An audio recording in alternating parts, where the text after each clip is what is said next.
Assalamu alaikum wa rahmatullahi wa barakatuh. Welcome to lesson 6 in the Hadith series. Alhamdulillah Rabbil Alameen. Wassalatu wassalamu ala Sayyidina Muhammad wa ala alihi wa sahbihi ajma'een. As we continue in As-Sahih al-Bukhari, we now on Kitab al-Wudu, the book of purification, or the book of Wudu, of ablution. So Imam Bukhari says, Babu ma ja'a fil wudu. What comes in the chapter of wudu. And what is wudu? Wudu is a nadafa, cleanliness in the language, and according to the ulama who define it as غسل أعضاء مخصوصة بنية مخصوصة لتصح الصلاة أو العبادة. So it is washing of limbs, body parts, and that body parts are four. We wash the face, we wash the hands to the elbow, we wash our head and our feet. So these four parts are the main parts. The minimum required, obligatory to be have been a state then of that you are in state of wudu, which then allows you to pray, which allows you to read the Quran and touch the Quran, carry the Quran. So Imam Bukhari, he brings the ayah وَقَوْلُ اللَّهِ تَعَالَى أعوذ بالله من الشيطان الرجيم بسم الله الرحمن الرحيم إذا قمتم إلى الصلاة فاغسلوا وجوهكم وأيديكم إلى المرافق وامسحوا برؤوسكم وأرجلكم إلى الكعبين. So it says إذا قمتم إلى الصلاة. So when you get up to pray, so that's like saying as the Shafis hold, sleeping nullifies wudu. So now if you get up to pray, as if you get up to pray from sleeping, then like we do for Fajr, perform wudu, as if sleep has nullified your wudu that you had the previous day. إِذَا قُمْتُمْ إِلَى الصَّلَاةِ فَاغْسِلُوا. So is an order to wash. What do you wash? فَاغْسِلُوا وُجُوهَكُمْ, your face, وَأَيْدِيَكُمْ, and your hands, إِلَى الْمَرَافِقِ, so up to the elbows, but that's also inclusive of that. وَامْسَحُوا, so it now changes from فَاغْسِلُوا, washing, two parts is told us to wash, to wiping. وَامْسَحُوا بِرُؤُوسِكُمْ وَأَرْجُلَكُمْ, because it is وَأَرْجُلَكُمْ, and your feet. And now that julakum is back to is a conjunction using the and washing. Is going back to the washing the face and the hands. It's gone back to washing part. It's not warjulikum, it's warjulakum. So in terms of the grammar of the Arabic, this show that washing is what is required of the feet. Ilal ka'bayn, to your ankles. Now because of this, it started saying washing some parts, then it said to wipe some parts, and then it goes to washing parts again. So Imam Shafi, he derives from this, rahimahullah, that there's an order, there's a tartib. So the Shafis, we hold, yes, after intention that you're performing wudu, and then the four limbs that we mentioned as the fard obligatory ones you have to do. The sixth thing is the tartib order. Those six things are the obligatory acts that you need to do for performing wudu and ablution. For others, they take that as sunnah, but Imam Shafi has derived that from this verse. So Imam Bukhari continues, and all this is just mentioned once as well. This is not mentioned a number of times, so even once, that's the minimum required for us to if you washed your face once, your hair, your feet, your arms, and you did in order, and you had the intention in the beginning, that's it. You're in a state of ablution. قال Abu Abdullah. So Imam Bukhari says وَبَيَّنَ النَّبِيُّ صلى الله عليه وسلم. So the Prophet has made clear أن فرض الوضوء مرة, that the obligatory acts are مرة once. وتوضأ أيضا مرتين ومرتين وثلاثا is also 2 times and 3 times, and now that's going to talk about the sunnah. ولم يزد على ثلاثة, and you do not go over 3. So washing of the hands, to the arms, your face, your legs, those are 3 times. But the wiping of the head is also just once, by the way. So if you do exceed over that once or that 3 times, what is saying? وَكَرِهَ أَهْلُ الْعِلْمِ, the people of knowledge, the ulama, they dislike, they've made it that is dislike al-israf. The Prophet did not like that we be extravagant in many things, but also in wastage in water as well. So we use so much water when we don't need to. وَالْإِسْرَافِ وَقَرِيَ أَهْلُ الْعِلْمِ الْإِسْرَافِ فِيهِ وَأَنْ يُجَاوِزُوا فِعْلَ النَّبِي صلى الله عليه وسلم. So the Prophet in Hadith, he says, even if you're in a river of running water, you do not waste water. Subhanallah. باب لا تقبل صلاة بغير طهور. That the next chapter is that you do not the prayers are not accepted without tuhur. So tahara, that is an-naqa wa nadafa, it's cleanliness, purity, and in again, the ulama have defined it as such, is رفع الحدث أو إزالة النجاسة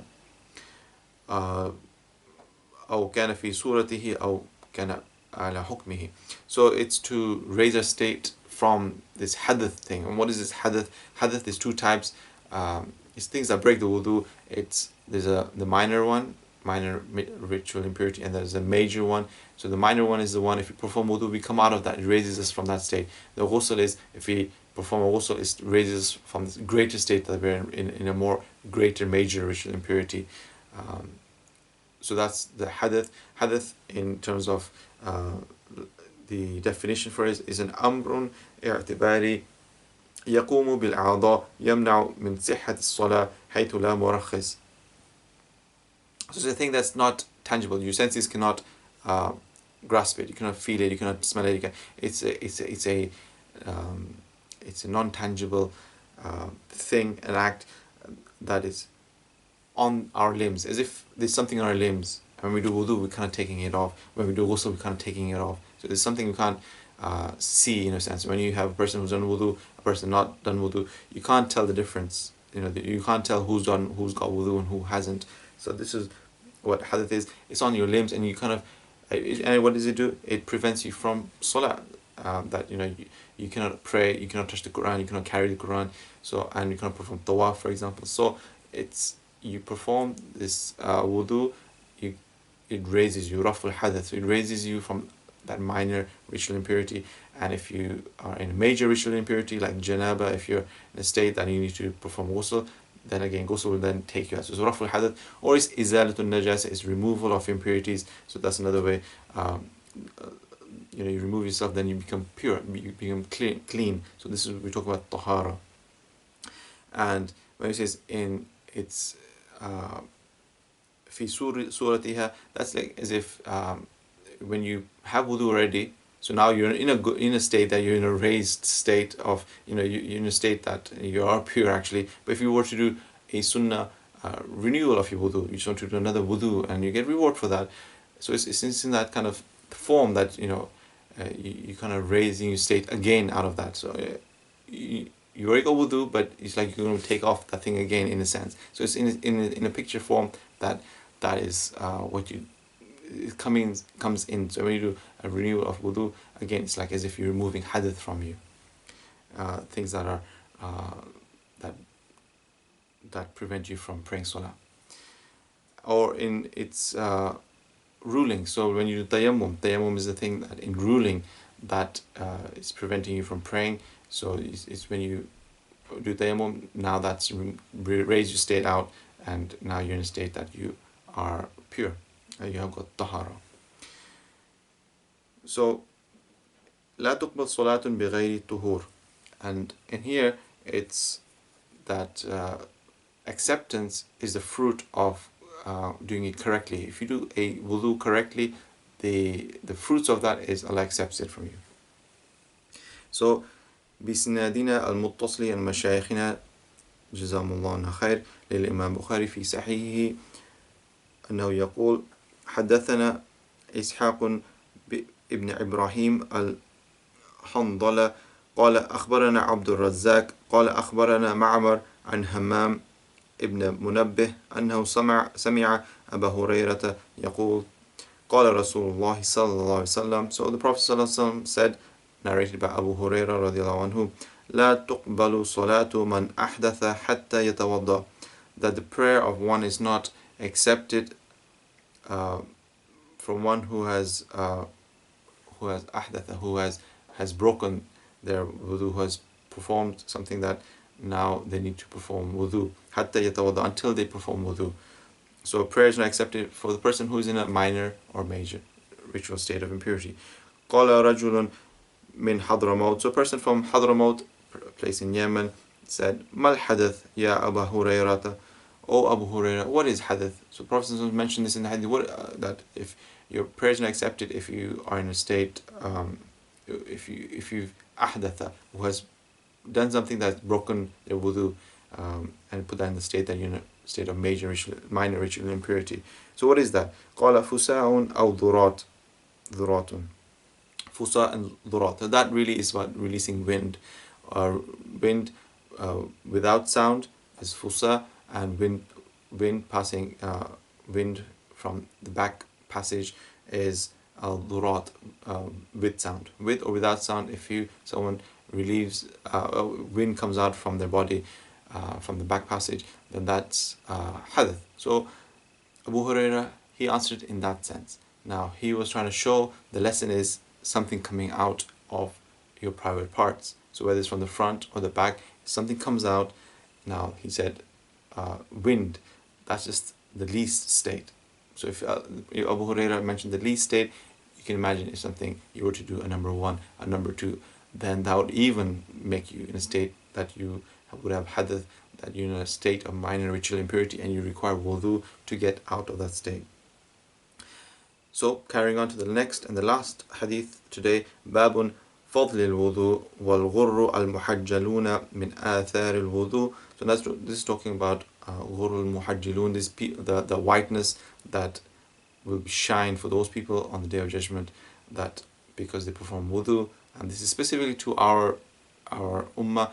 Our ummah will be, you can tell who they are the ummah of the Prophet ﷺ, because of the brightness that's coming from their head, from their limbs, both arms and their feet, because you would exceed in what you wash. Abu Hurairah radiallahu anhu, he'd wash even more up to the armpits, even more up to the knees. That's how he would be. The Prophet's people would be that. You can see that's their sign. Previous nations, proven that the previous nations, they would not have wudu. They don't have that worship through performing wudu like how we have. But yes, prophets before, they would perform wudu how the Prophet ﷺ taught us to perform wudu. Because as the Prophet ﷺ said, that the prophets min qabli, the nabiyin min qabli, this is like their wudu of the prophets before me. So the prophets, they would perform wudu. So it carries on. حدثنا يحيى ابن وقال عنه حدثنا يحيى بن مقير قال حدثنا الليث عن خالد عن سعيد ابن أبي هلال عن نعيم المجمر قال رقيت مع أبي هريرة على ظهر المسجد فتوضأ فقال إني سمعت النبي صلى الله عليه وسلم يقول. So this is Abu Hurairah radiallahu anhu, and he is said he heard that the Prophet, he's narrating, he heard the Prophet ﷺ say, Inna ummati yud'awna yawm al-qiyamati ghurran muhajjalina. So ghurran muhajjalin is this is the whiteness. Ghurra means that whiteness in the face, and the also could be in the limbs. The muhajjalin in the arms and the feet. That you have this whiteness, this brightness. Inna ummati, indeed my people, yud'awna yawm al-qiyamah. So they'll be coming on the Day of Judgment. They'll be called, and they'll be ghurran muhajjalin. There will be this whiteness on these body parts that they washed due to wudu. Min athar al-wudu, because of the effects of wudu. فَمَنِ اسْتَطَاعَ مِنْكُمْ. So whoever is able to from amongst you, أَن يُطِيلَ غُرَّتَهُ فَلْيَفْعَلْ. Whoever is able to extend this whiteness and brightness on you, on your body parts, then do so. So this is from the Prophet ﷺ. So may Allah make us from those who are also bright and shining on the day, on that day when we want to be classified as this is the ummah of the Prophet ﷺ. وصلى الله سيدنا محمد وعلى آله وصحبه أجمعين.